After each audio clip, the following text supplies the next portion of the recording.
Assalamualaikum warahmatullahi wabarakatuh. Perkenalkan, nama saya Anna Latifatul Munawwarah, akan menerangkan pengertian masyarakat.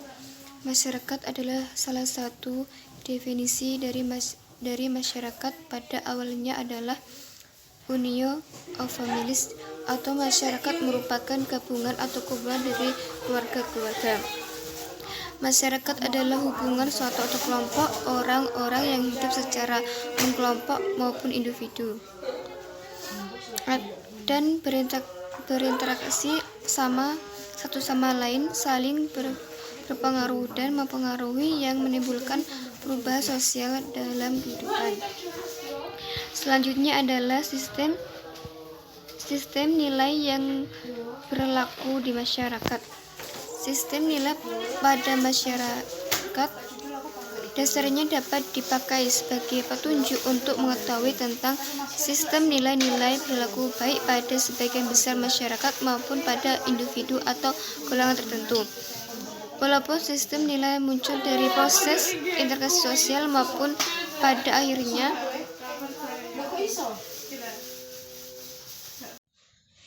Poin ketiga yaitu sistem kekuasaan dalam masyarakat. Kekuasaan merupakan kemampuan untuk mempengaruhi pihak lain sesuai dengan kehendak yang ada pada pemegang kekuasaan tersebut. Kekuasaan masyarakat adalah kekuatan atau kemampuan masyarakat untuk mengelola dan mengorganisasikan kepentingan individu, kelompok masyarakat yang menjadi anggota sehingga interaksi sosial dapat berjalan dengan lancar. Kekuasaan dapat dilihat pada interaksi sosial antar individu atau kelompok yang mempunyai beberapa unsur pokok, yaitu rasa takut, cinta, dan kepercayaan. Untuk poin keempat yaitu relasi sekolah dan masyarakat. Hubungan sekolah dan masyarakat pada hakikatnya merupakan suatu sarana yang sangat berperan dalam membina dan mengembangkan pertumbuhan pribadi peserta didik di sekolah.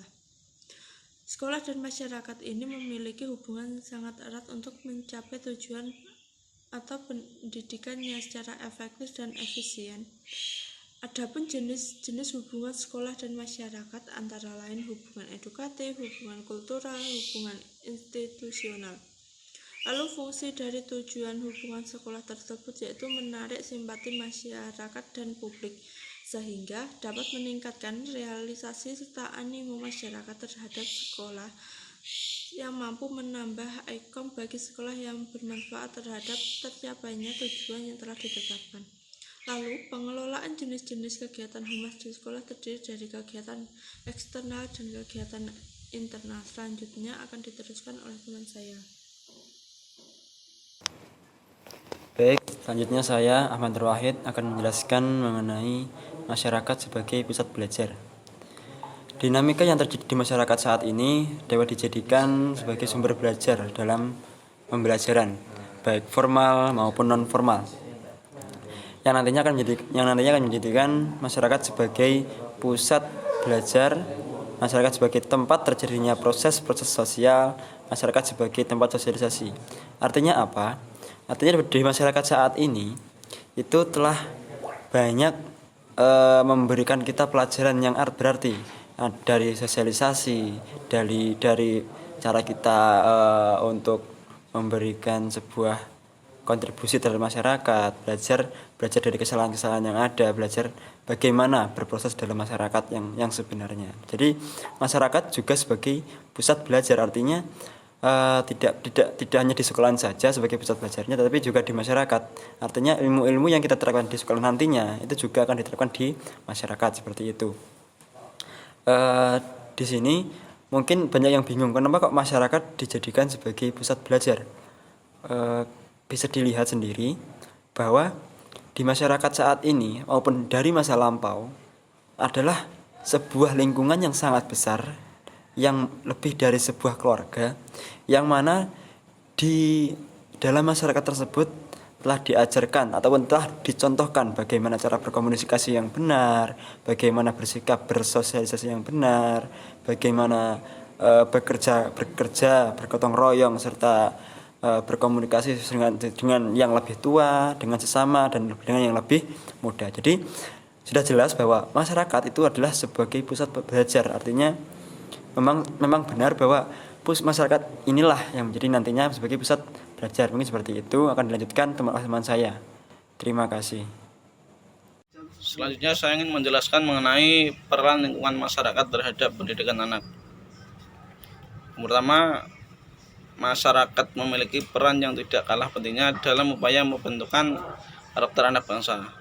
Dalam hal ini, yang dimaksud dengan masyarakat di sini adalah orang yang lebih tua, yang tidak dekat, tidak dikenal, tidak memiliki ikatan famili dengan anak, tetapi saat itu ada di lingkungan sang anak atau melihat tingkah laku si anak. Orang-orang inilah yang dapat memberikan contoh atau mengajak atau melarang anak dalam melakukan satu perbuatan. Lingkungan masyarakat luas jelas memiliki pengaruh besar terhadap keberhasilan penanaman nilai-nilai estetika dan etika untuk pembentukan karakter. Dari perspektif Islam, menurut Syihab, situasi kemasyarakatan dengan sistem nilai yang dianutnya mempengaruhi sikap dan cara pandang masyarakat secara keseluruhan. Jika sistem nilai dan pandang mereka terbatas pada kini dan masa kini, maka upaya dan ambisi terbatas pada kini dan di sini pula. Selanjutnya yang mengenai peran masyarakat, yaitu yang pertama mengenai norma-norma sosial budaya. Masyarakat sebagai pusat pendidikan ketika sesudah keluarga dan sekolah mempunyai sifat dan fungsi yang berbeda dengan ruang lingkup dan dengan batasan yang tidak jelas dan keanekaragaman bentuk kehidupan sosial serta berjenis-jenis budaya. Masalah pendidikan di keluarga dan sekolah tidak bisa lepas dari nilai-nilai sosial budaya yang disunjung tinggi oleh semua lapisan masyarakat. Setiap masyarakat dimanapun berada pasti punya karakteristik sendiri sebagai norma khas di bidang sosial budaya yang berbeda dengan masyarakat yang lain. Norma-norma yang terdapat di masyarakat harus diikuti oleh warganya dan norma-norma itu berpengaruh dalam pembentukan keberbedaan warganya dalam hal bertindak ataupun dalam hal bersikap. Dan norma-norma tersebut merupakan aturan-aturan yang ditularkan oleh generasi tua kepada generasi berikutnya. Penularan itu dilakukan dengan sadar dan bertujuan. Hal ini merupakan proses dan peran pendidikan dalam masyarakat. Yang kedua yaitu jenis dan peran serta masyarakat dalam pendidikan. Ada berbagai macam contoh peran ataupun tindakan masyarakat dalam membangun pendidikan yang bisa diklasifikasikan dalam dan dimulai dari tingkat terendah ke tingkat yang lebih tinggi. Sebagai contoh yang pertama yaitu peran serta dengan menggunakan jasa pelayanan yang tersedia. Jenis ini adalah jenis tingkatan yang paling umum. Pada tingkatan ini masyarakat hanya memanfaatkan jasa sekolah untuk pendidikan anak. Yang poin berikutnya yaitu peran serta secara pasif. Di sini artinya menyetujui dan menerima apa yang diputuskan lembaga pendidikan lain, kemudian menerima keputusan lembaga tersebut dan mengetahuinya. Poin yang ketiga yaitu